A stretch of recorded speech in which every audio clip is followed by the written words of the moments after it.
Au nom du Père, et du Fils, et du Saint-Esprit. Amen. Mon Seigneur et mon Dieu, je crois de tout mon cœur que tu es ici, que tu me vois, que tu m'entends. Je t'aime, je t'adore, je te demande pardon, je veux prier, mais surtout te laisser prier en moi. Glisse dans mon cœur tes paroles et tes silences. Marie, ma Mère Immaculée, Saint Joseph et mon ange gardien, accompagne-moi toujours en chemin. Tous les mercredis à 14h30, les enfants sont scotchés à l'écran de la télévision. Ce n'est pas pour un match de foot cette fois-ci, c'est pour voir la télévision nationale de mon pays, la diffusion de l'émission de vacances des enfants appelés aux vacances. C'est une compétition de danse, de théâtre, de promotion de la culture. Elle occupe les enfants qui y trouvent vraiment un centre d'intérêt. Quand on va au zoo, on sait qu'on est en vacances. Et pour les vacances, les paroisses proposent aussi quelque chose pour les mêmes enfants. Les colonies de vacances, les camps bibliques, les récollections pour enfants, les sorties de culture et de découvertes. Les parents proposent aussi quelque chose pour les enfants. Il s'agit des sorties, découvertes, des excursions, des moments de pique-nique entre membres de la famille. Et près de ces activités qui ont un caractère peut-être ludique un peu, on trouve aussi des enfants à l'atelier de leurs parents, dans les bibliothèques, dans les cours de vacances. D'autres même travaillent pour se faire un peu de sous, des sous qui vont aider les parents à souffler un peu à la rentrée scolaire. Enfin, les enfants vivent leurs vacances. C'est le moment de vaquer aux vacances. Tu te demandes pourquoi je parle des enfants? Eh bien, je fais comme Jésus dans l'évangile de la messe aujourd'hui. Il parle des tout petits. Il les donne en exemple. Alors laisse-moi te rapporter cette scène de l'évangile, du moins à moitié. Les disciples s'approchent de Jésus et l'interrogent. La question est précise. Qui donc est le plus grand dans le royaume des cieux? Toi qui pries avec moi, à cette question, que dirais-tu? Seigneur, moi, je veux m'approcher de toi pour te demander aussi des choses. Comme tes disciples, ils te demandent. Quand on veut savoir davantage, c'est vers toi qu'on doit aller trouver la réponse, la vérité. Et parfois, tu nous réponds dans un silence. Et ton silence reste une réponse, une parole. Mais je veux, moi, m'approcher de toi pour t'interroger quand même, pour te demander. Et je veux demander, comme les disciples, qui est le plus grand dans le royaume des cieux. Alors, pour répondre, Seigneur, tu as appelé un enfant, un petit enfant, et tu l'as placé au milieu de tes disciples.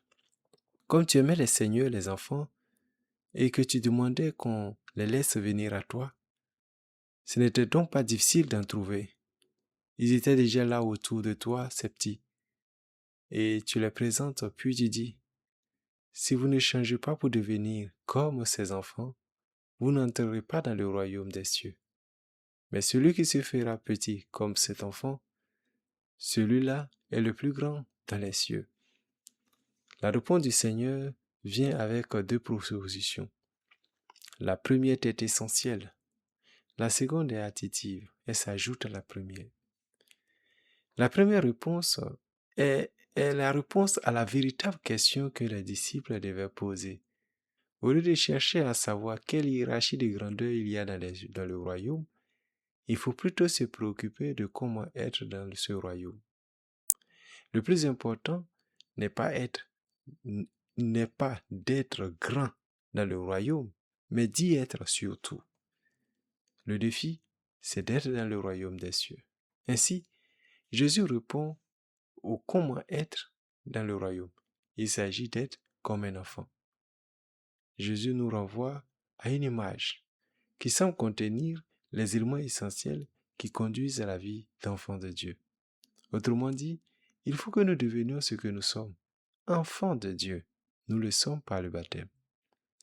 Saint Jésus-Maria, lui, propose l'enfant spirituel, la vie d'enfant de Dieu. Il s'agit de revertir notre identité d'enfant de Dieu, et seulement avec Dieu. Sinon, on risque de vivre ce qu'un prophète de chez moi dit, celui qui joue avec les enfants, le jour de la mort de son père, les enfants l'inviteront à aller jouer. Dans tous les cas, c'est ce qui les préoccupe eux.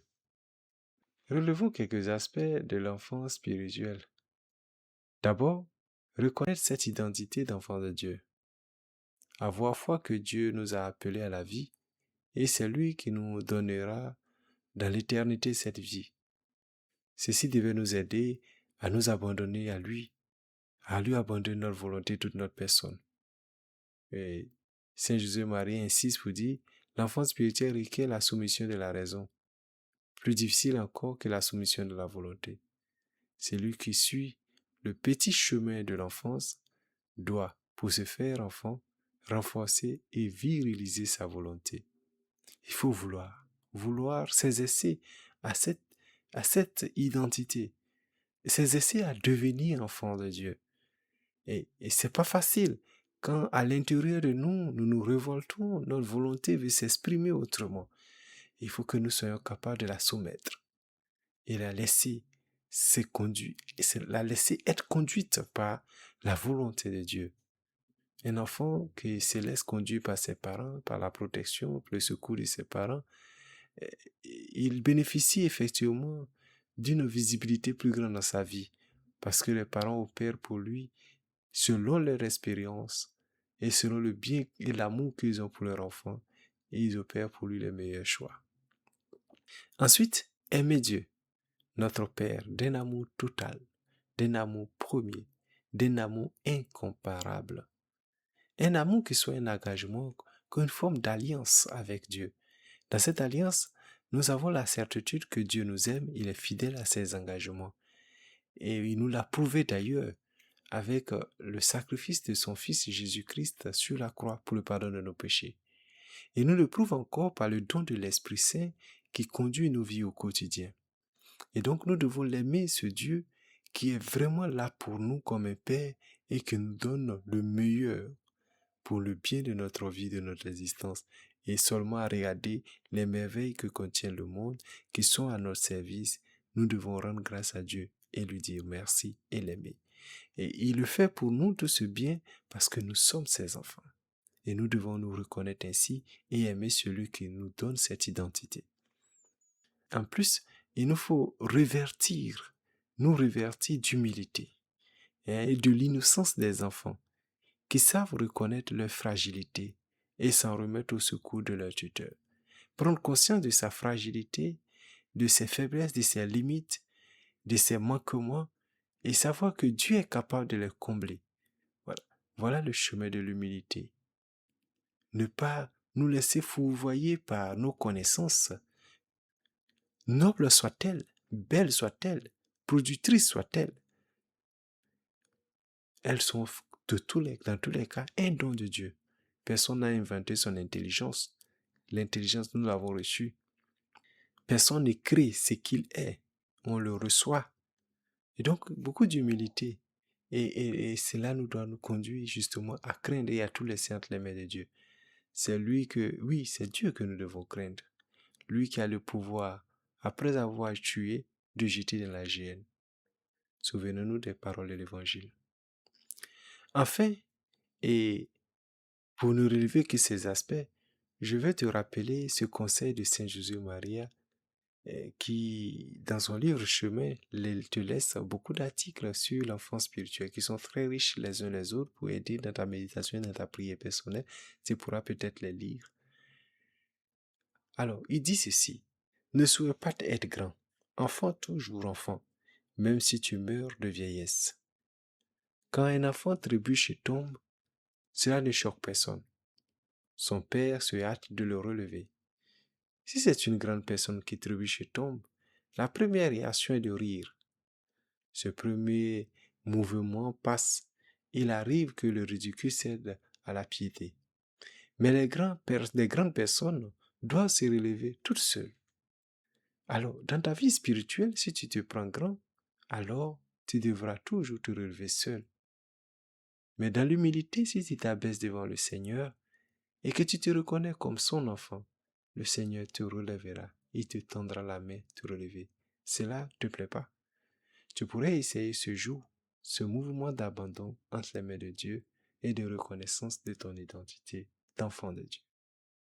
Je te remercie, mon Dieu, de toutes ces inspirations que tu m'as communiquées durant ces minutes de prière. Je te prie de m'aider à porter du fruit. Marie, ma mère immaculée, Saint Joseph et mon ange gardien, accompagnez-moi toujours en chemin. Au nom du Père et du Fils et du Saint-Esprit. Amen.